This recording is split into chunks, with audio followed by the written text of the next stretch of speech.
করে বলছি যে আপু দেখেন, আপনার জন্য অভির সঙ্গে আমার অনেক ঝামেলা হচ্ছে, আপনি ওর সঙ্গে কাজ করা বাদ দেন। আপনার সঙ্গে কাজ করছে জন্য ইতি আর ওর সংসার নষ্ট হয়েছে, আর আপনি ওর সঙ্গে কাজ করতেছেন জন্য ওর সঙ্গে আমাকে ঝামেলা হয়। তখন ও আমাকে রিয়া আমাকে ফোন দিয়ে অনেক বকাবাজি করে, গালাগালি করে যে তুই কে, আমার আর অভির মধ্যে তুই কেন ঢুকিস, তুই কে, তোর কি হয়েছে, এটা সেটা অনেক কথা বলে। তো বলার পরে তো আমি তখন বলছিলাম আচ্ছা রিয়ার সঙ্গে যেহেতু তোমার এত ভালো সম্পর্ক, তাইলে রিয়ার থেকে বলো আমাকে যেন আমার টাকাগুলা দিয়ে দেয়, এই কথা বলছিলাম। তখন উনি বলে যে না, আমার তো ওর কাজ ছাড়া ওর সঙ্গে কোনো সম্পর্ক নাই, ও কেন আমাকে টাকা দিবে, আমি কারোর থেকে টাকা নেব না, আমার যখন সময় হবে তখন টাকা দিব। আর এখন অস্বীকার করতেছে আমি নাকি ওকে কোনো টাকাই দিই না। মানে ওর সঙ্গে আমার তেমন কোনো রিলেশন ছিল না, মানে এমনি ফ্রেন্ড হিসাবে ছিল।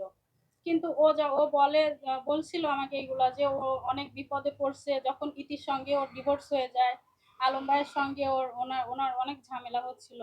তখন ও বলে যে হচ্ছে তো আমার অনেক সমস্যা হচ্ছে, এরকম এরকম হচ্ছে, আমার তো ছোটবেলা থেকে বাবা মারা গেছে, মা নাই, তো আমাকে সাপোর্ট দেওয়ার মতো কেউ নাই, আর আপনি তো আমার ভালো, আপনার সম্পর্কে সবকিছু জানেন, আপনি আমাকে একটু হেল্প করেন। এই পারপাসে টাকাগুলো দেওয়া হয়েছে। হ্যাঁ, মানে ইমোশনাল ব্ল্যাকমেল। ও এমন নাটক করতে পারে, আমি ওকে না দেখলে বুঝতাম না যে ছেলেরা এত নাটকবাজ হয়। মানে এত ইমোশনাল ইমোশনাল কথা বলতে পারে, মানে যে কেউ লোক ওর কথা শুনে কান্না করে ফেলবে এরকম। সবার চরিত্র কি আর এক হয়? আপনিও তো ছেলে, আপনার চরিত্র কি অভির মতো হবে? আমি মোটা তাজার কথা বলি নাই, আমি বলছি যে ওই 2 মাসের মধ্যে আমিই তো দাঁড় করাইলাম, ওকে সাপোর্ট দেওয়ার মতো কেউ ছিল না। রিলেশন ছিল, মানে ভালো একটা সম্পর্ক ছিল, আর রিয়ার কারণে সেটাও নষ্ট হয়ে গেছে। আর রিয়াই ওকে শিখিয়ে দিয়েছে যে আমার থেকে টাকা নিছে, এটা যেন ও কখনো স্বীকার না করে, ও নাকি স্বীকার না করলে আমি টাকা উঠাতে পারবো না।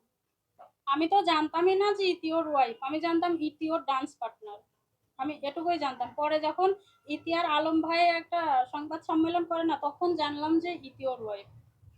তখন তো ওদের ডিভোর্স হয়ে গেছিল।